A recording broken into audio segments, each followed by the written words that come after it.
É uma história de apedrejamento de profetas, de morte, de destruição, de gente que não quer ouvir, que não quer remeter os frutos, que não quer cumprir o contrato. Não quer cumprir o contrato. Que acha que dá para ficar dono da vinha sem ter relação com o dono dela. Como foi isso que a religião de Israel fez? Eles se sentiram donos da vinha, donos da revelação, donos da palavra, como eles assim supunham, donos dos oráculos divinos, donos de tudo, e qualquer que fosse o profeta, só tinha espaço se falasse o que eles gostavam, só tinha lugar se de fato fosse um indivíduo que existisse para aplaudir toda a maldade desses vinhateiros perversos, assassinos, que tomaram no peito e na raça aquilo que não lhes pertencia e se manifestaram como representantes do dono da vinha, representantes de Deus. Jesus está dizendo antes de morrer: vocês serão os responsáveis pela minha morte.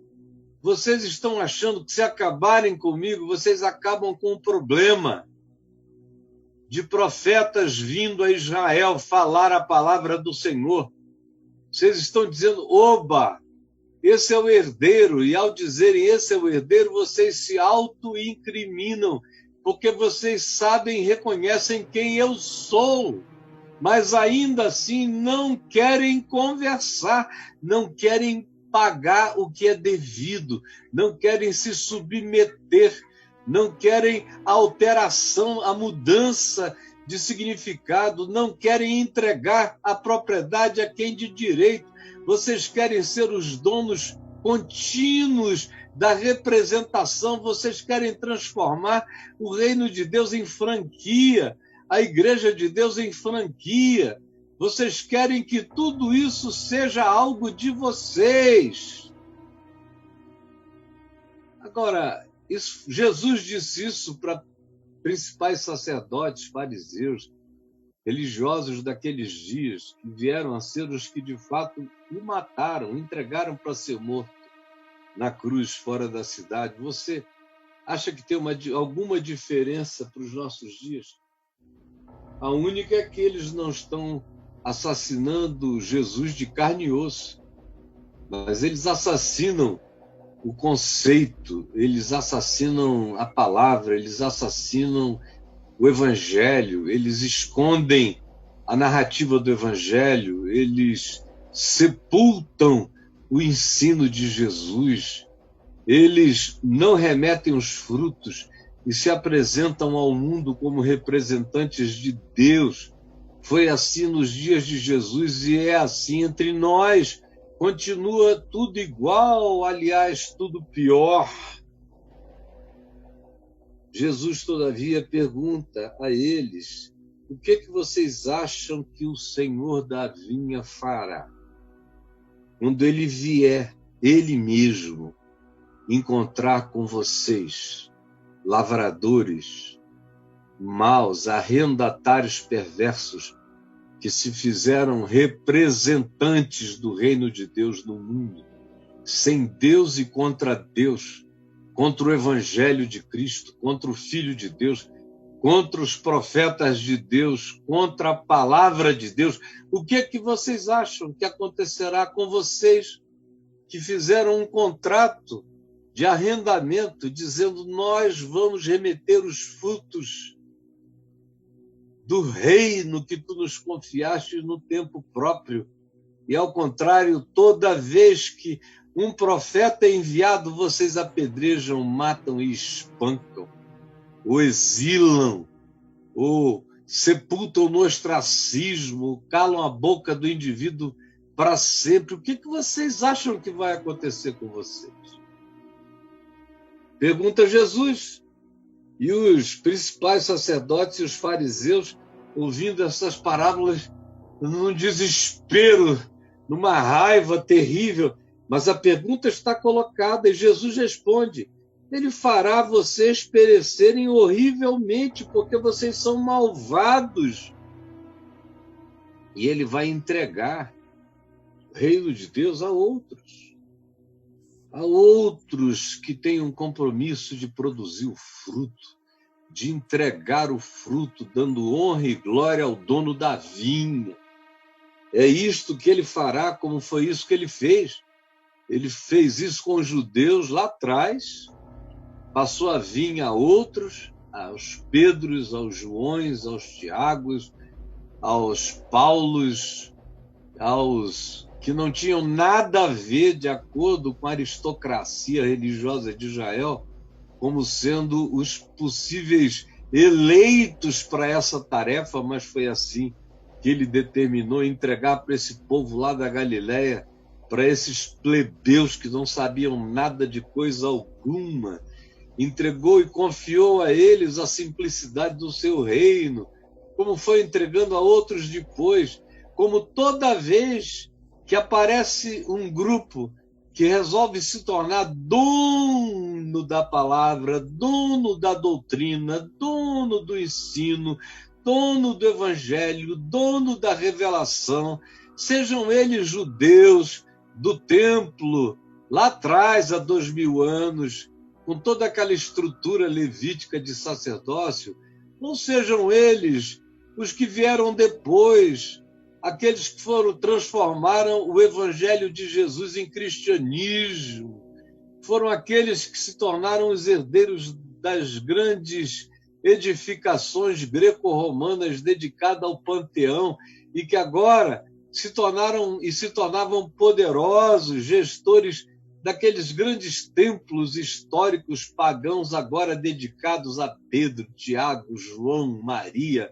Paulo, mas eram arrendatários maus, estavam descumprindo o contrato do evangelho com eles, estavam abandonando o evangelho e se entregando apaixonadamente a essa possibilidade de se tornarem os herdeiros, os donos. Aí se assentam num trono, é um trono papal, onde quem se assenta ali é o vigário de Cristo, é o representante de Deus. E como aquele trono papal, milhares de outros tronos foram erguidos. Cada grupo, cada seita que se separa uma da outra, se separa porque alguém está querendo ter um trono para si mesmo.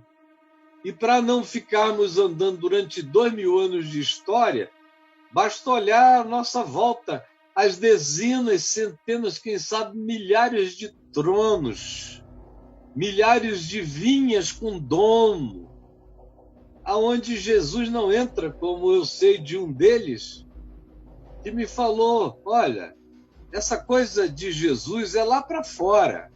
Aqui dentro, quem manda sou eu, e eu não faço pergunta a Deus. Eu ouvi, e eu vi dezenas de vezes o mesmo comportamento.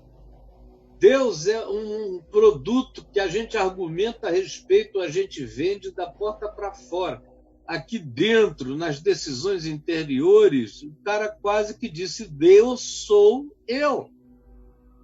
E o que é isso, senão o espírito desses vinhateiros? É o mesmo espírito, dizendo: isso aqui é nosso, se tornou nossa propriedade.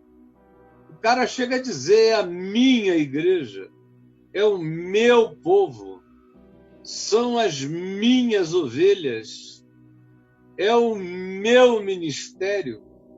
É tudo falado não numa perspectiva de serviço, mas de propriedade, de domínio, de arrendatários. Chegaram piedosos, dizendo que amavam a Deus e queriam servi-lo. Depois de um ano, você volta lá e eles já são proprietários da vinha. Meu Jesus, vocês não estão se enxergando, nem enxergando o que vocês mesmos frequentam. É séria essa situação. Há uma palavra de Jesus contra esse espírito, dizendo: eles vão perecer horrivelmente porque são malvados.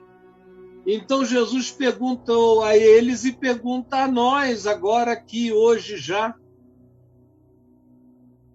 Perguntou-lhe Jesus: nunca lestes nas Escrituras? Cita o que está dito nas Escrituras para ver se a memória deles se aviva. É o Salmo 118, 22 e 23, que diz assim: a pedra que os construtores rejeitaram, essa veio a ser a principal pedra angular. A pedra que os construtores rejeitaram, aquela pedra que alguém trouxe e disse: olha, vamos botar essa aqui porque ela está certa. Essa pedra está certa. Ela está no nível, ela está no prumo, ela está no comprimento e na largura. Ela não tem erro, ela é perfeita. Vamos colocá-la como pedra de esquina, pedra de referência, pedra de balizamento para a construção. E no passado era assim que se construía, e até há bem pouco tempo atrás, e até hoje. Você pode, hoje em dia, não precisar mais de uma pedra, mas você vai precisar das referências em torno das quais você constrói a sua arquitetura. E aí, então, Jesus usa essa linguagem que todo mundo entendia, todo mundo ou tem casa ou trabalha na casa para construir a casa de alguém.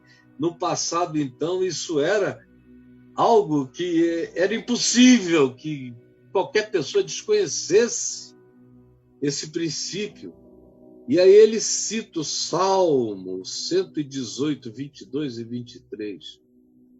A pedra que os construtores rejeitaram, essa veio a ser a principal pedra de esquina. Isto procede do Senhor e é maravilhoso aos nossos olhos. Os construtores é uma alusão aos líderes da religião, que acham que eles é que estão construindo a obra de Deus, que é outra expressão que está na boca da perversão dos malvados. A obra de Deus, a obra de Deus, a obra que Deus me deu, a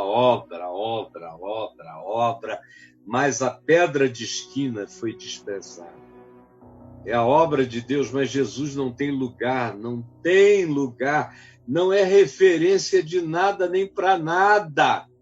Moisés é pedra, Elias é pedra, Abraão é pedra, mas Jesus não é a principal pedra de esquina. O Evangelho não é. A lei de Moisés é. Qualquer coisa é, mas Jesus não. Jesus serve só como um nome para batizar a construção, para ficar na porta, na fachada, mas ele mesmo não tem nada a ver com aquela edificação. Aquela é uma obra que usa o nome dele, mas pertence a outros. É isso que ele está dizendo que aconteceu e aconteceria. É profética essa parábola. Portanto, vos digo, completa Jesus, que o reino de Deus lhe será tirado. Toda vez que alguém se entrega a esse espírito, o reino de Deus morre no coração da pessoa. Morre.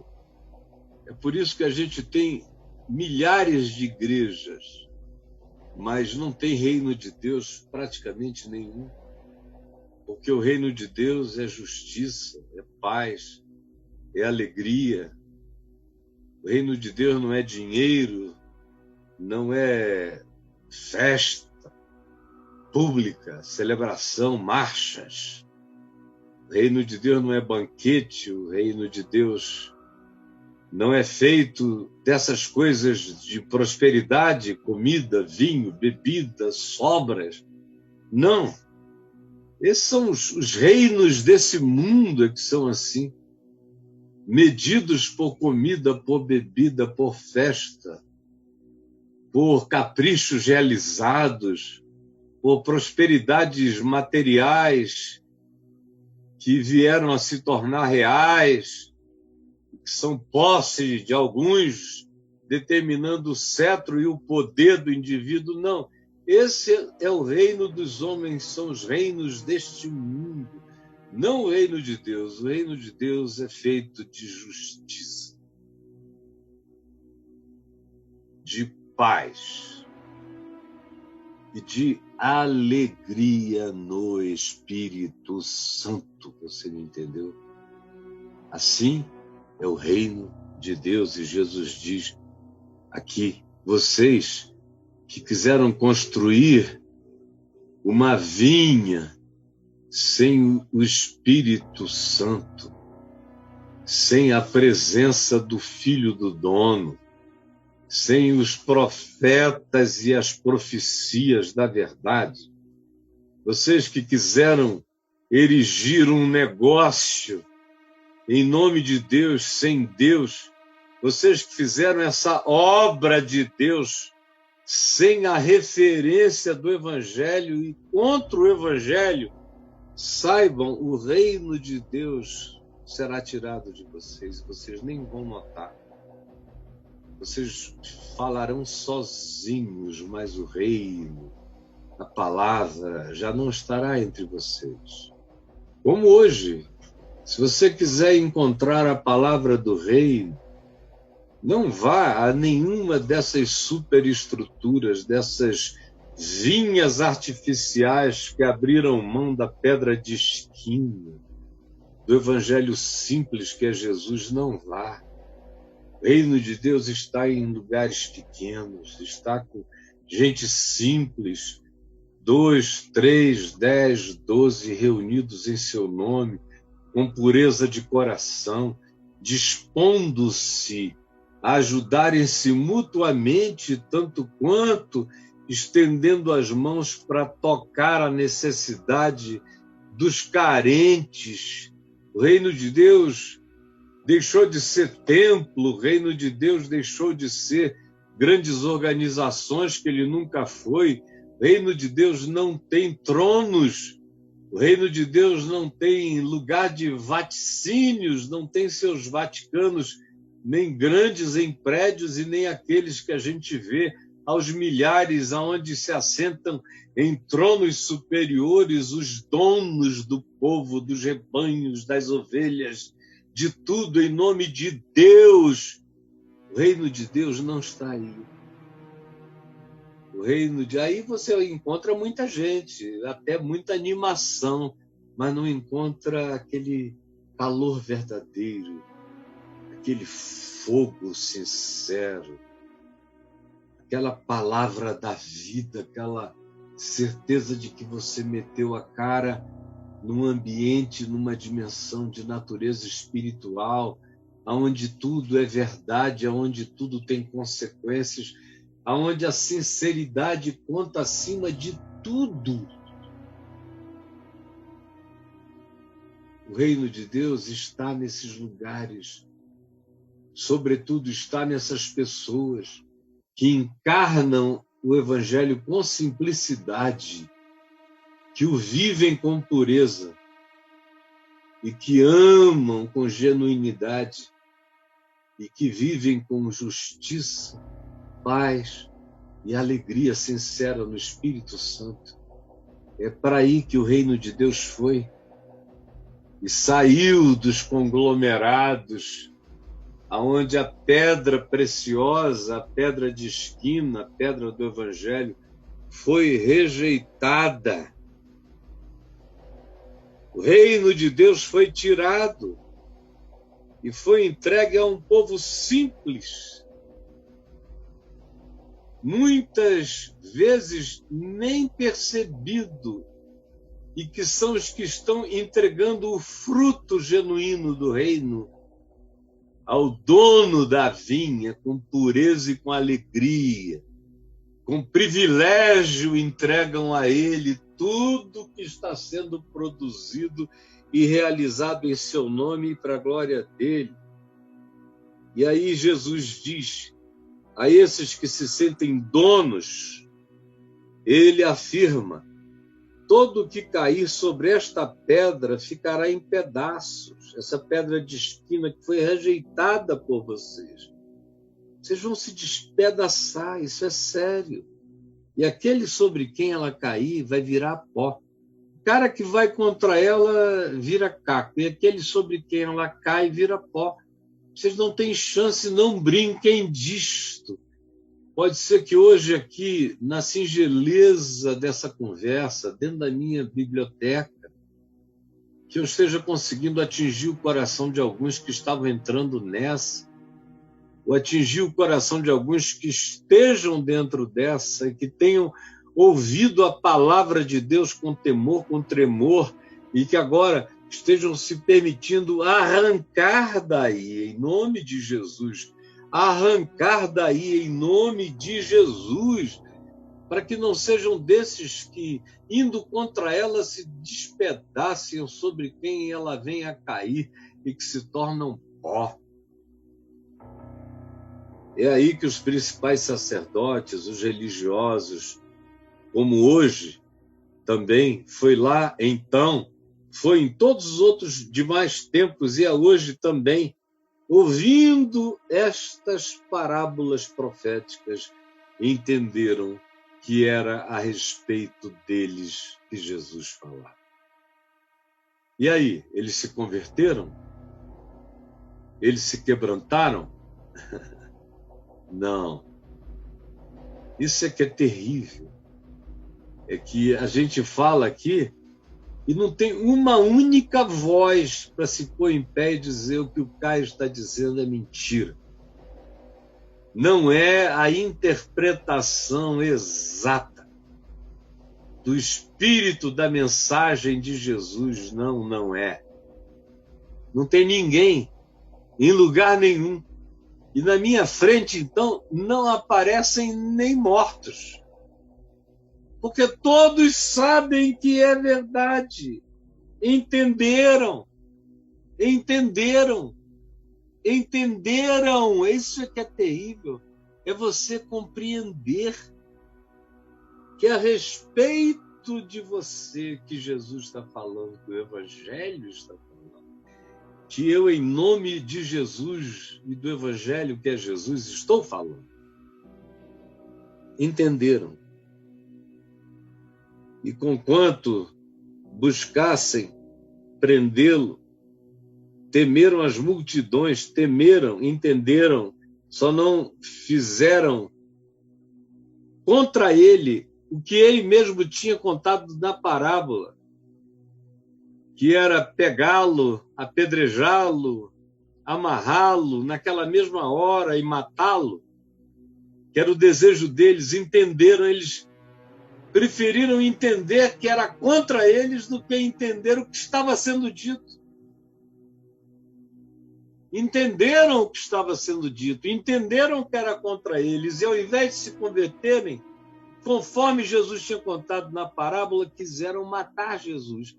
Só não o fizeram ali porque tinha gente demais, eles ficaram com medo de que aquilo tudo voltasse contra eles, ficaram com medo de ser linchados se fizessem aquilo daquele jeito. Porque as multidões o consideravam um profeta, então eles disseram, agora não. Mas é trágico, é você saber que essa moçada toda está entendendo tudo.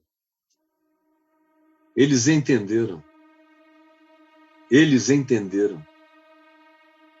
Eles entenderam. É aqui que já está o juízo final estabelecido. O machado é colocado na raiz da árvore. Por quê? Eles entenderam que era a respeito deles que Jesus falava. Eles entenderam que era a respeito de qualquer um que exista praticando esse estelionato contra Deus, contra o reino de Deus. Eles entenderam.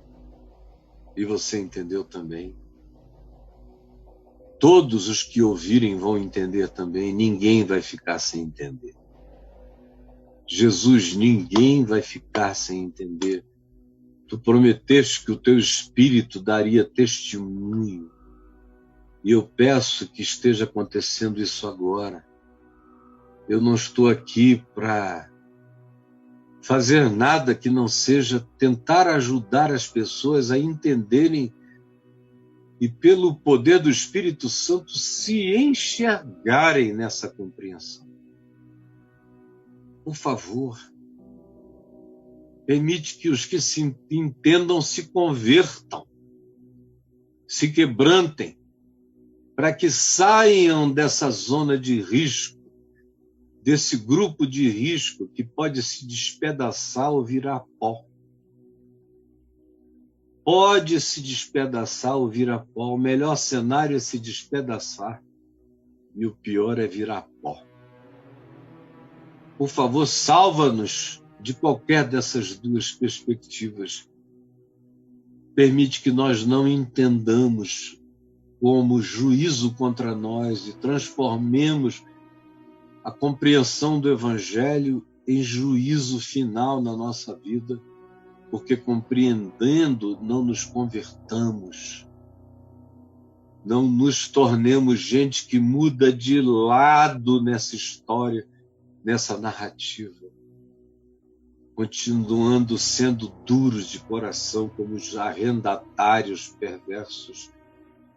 Permite que nós e muitos mudemos de lado e nos convertamos àqueles a quem tu vais entregar o reino, para ser tocado com a simplicidade, com justiça, paz, amor e alegria no Espírito Santo, com pureza de coração, com quebrantamento.